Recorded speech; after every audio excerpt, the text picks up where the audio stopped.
Esses monossacarídeos, portanto, eles são formados apenas nessa estrutura linear, essa estrutura de fechamento de anel, e esses monossacarídeos podem sim combinar com outros monossacarídeos, gerando di, tri, tetra, penta, hexa, hepta, octa, n. Aí você coloca o seu grego, o seu latim aí para funcionar, que são chamados oligosacarídeos. Tá bem? São chamados oligosacarídeos. E acima de uma determinada quantidade, que dependendo do autor que você pega, ele pode considerar em 500, outros consideram em 1000, outros consideram em 100, inclusive, você passa a chamar de polissacarídeos. Tá bom? Bem, se a gente apresentar aqui, ó, opa, deixa eu tirar, não precisa nem tirar, né? Seria bom tirar, mesmo que os outros. Se a gente descer aqui a apresentação, a gente tem essas estruturas aqui dos disacarídeos. Então você pega, por exemplo, uma molécula de glicose e pega uma molécula de frutose, deixa eu simbolizar aqui, senão eu estou usando mouse, é bobagem, né? Posso usar canetinha. Ó. Você pega uma molécula de glicose, pega uma molécula de frutose e agora você tem um disacarídeo chamado sacarose.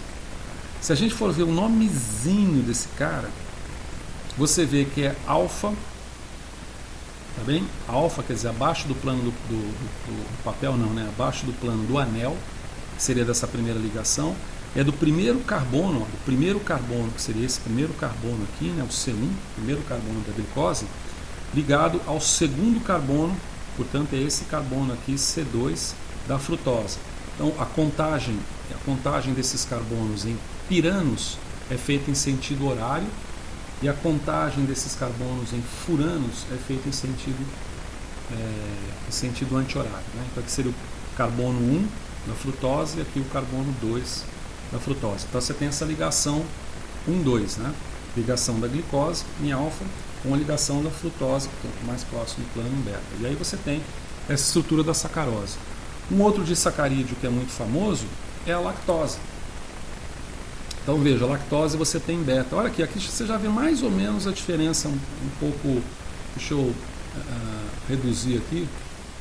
Pode ter reduzido demais, não sei.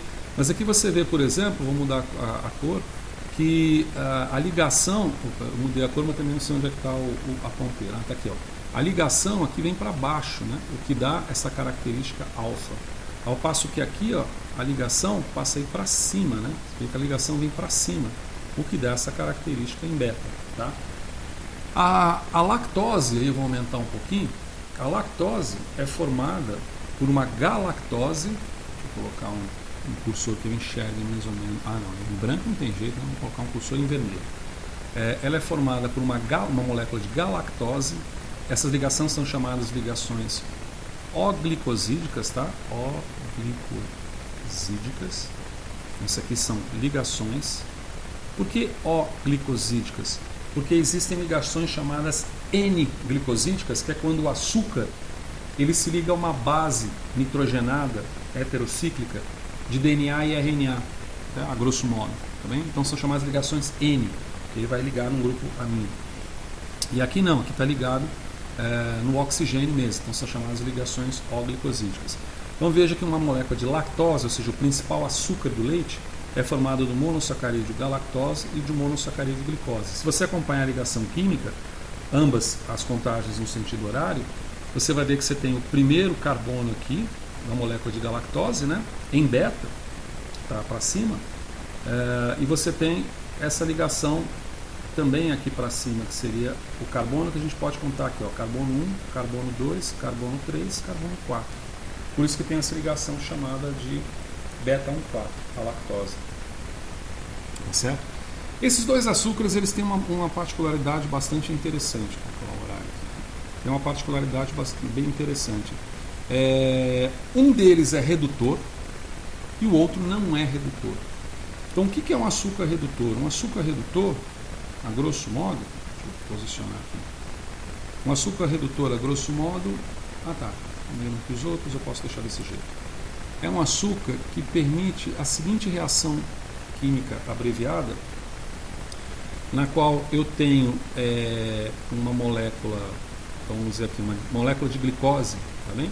Essa molécula de glicose, ela pode, num meio, normalmente um meio sob temperatura, ligeiramente elevada, aí um banho-maria, 60, 70 graus, e em meio alcalino, em meio alcalino, ela pode converter o cobre, outros metais, mas o cobre, que é um cobre solúvel, tá certo? Vamos colocar aqui um cobre solúvel, um cobre aquoso, acho que seria a representação mais correta, um cobre aquoso, num cobre com NOx nulo, seria um cobre sólido. E esse cobre sólido, quando você faz isso num tubo de ensaio sobre aquecimento, vou fazer um aquecimento aqui de um bico de Bunsen bem bonitinho, tá? Você obtém a precipitação de um material aqui embaixo, que é um material basicamente de cobre. Basicamente de cobre. Essa reação é uma reação muito clássica. Existem vários tipos de, vamos dizer assim, protocolos de reação química. Essa aqui é chamada de reação de Benedict. Tá? Reação de Benedict. Ela é muito clássica. E ainda que esteja ligada aí a atividades experimentais de laboratórios, ela centraliza vários testes reacionais que envolvem o potencial de redução dos carbonos anoméricos, entre eles o de carboidratos. Então tem carboidratos que vão possuir esse carbono anomérico. Então você tem nessa glicose aqui, você tem um carboninho ali, né, que vai ser um carbono OH, que é o reacional, que vai permitir esse tipo de redução.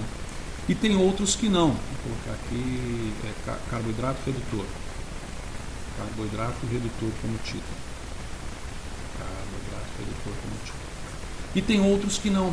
E a gente consegue ilustrar isso na imagem que foi alocada logo aqui, ó.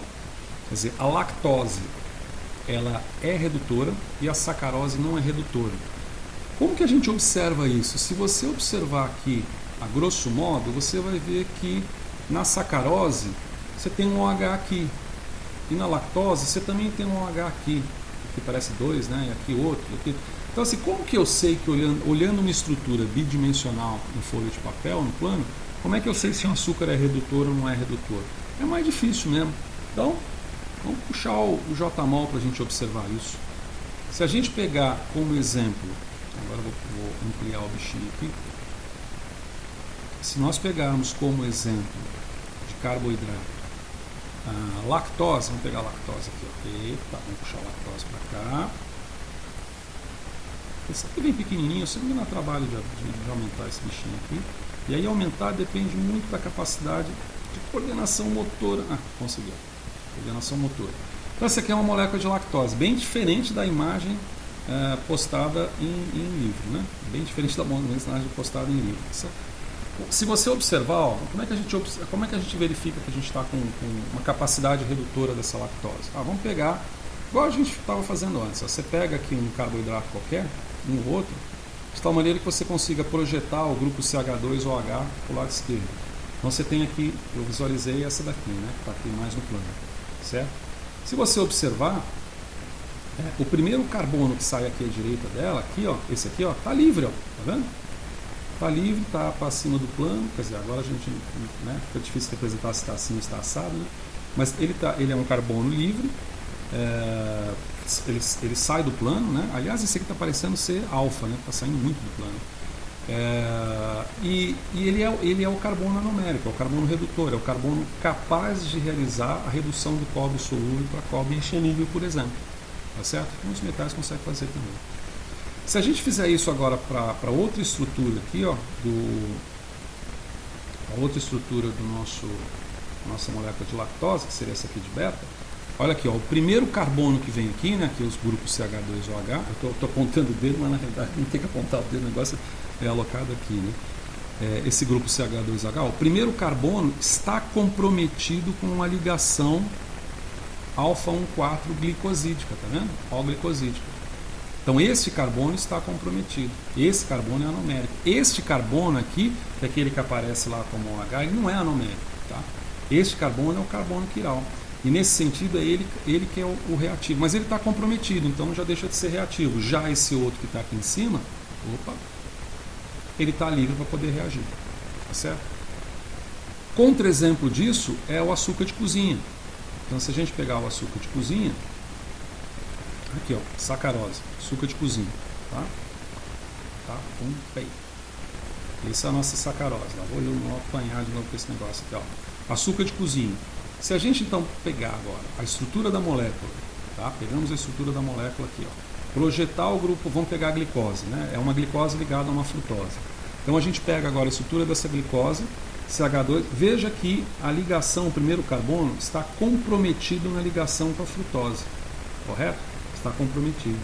E se você pegar a frutose, lembra que a contagem dela é uma contagem contrária, porque você tem um grupo CH2OH.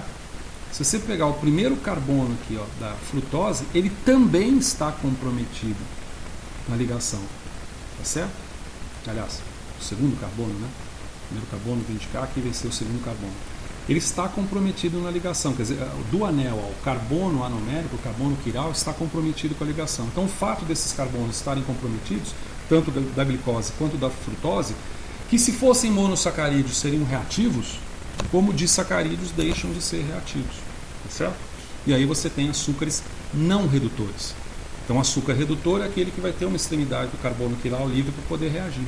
E o açúcar não redutor tem essa ligação comprometida. Okay?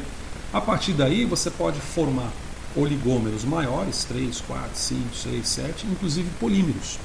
Existem alguns oligômeros que são importantes do ponto de vista funcional, eu vou mencionar rapidamente alguma coisa na próxima apresentação, e existem os polissacarídeos. Então,